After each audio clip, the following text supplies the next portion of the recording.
Bharatiya Janata party Halvad શહેર તેમજ ગ્રામ્યના કાર્યકરોની કારોબારીની બેઠક હળવદ માર્કેટિંગ યાર્ડ ખાતે મળી હતી।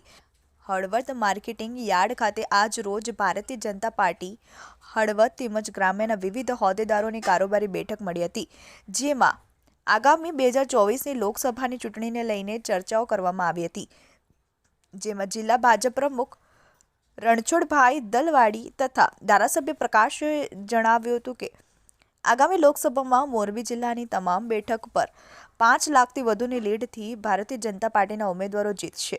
આ કાર્યક્રમમાં જિલ્લા ભાજપ પ્રમુખ Ranchhodbhai Dalwadi, marketing yard chairman Rajnibhai Sanghani, taluka panchayat પ્રમુખ પ્રવીણભાઈ પટેલ, મનસુખભાઈ પટેલ, પૂર્વ ધારાસભ્ય પરસોત્તમ સાબરિયા, બિપિનભાઈ દવે સહિત મોટી સંખ્યામાં ભાજપના કાર્યકરો હાજર રહ્યા હતા અને 1992માં અયોધ્યા રામ મંદિર ખાતે કાર સેવકો ગયા હતા, તેમનું મોમેન્ટો અને સાલ ઉતારી સન્માન કરવામાં આવ્યું હતું। Bechar Rajput, TV18 news, Halvad.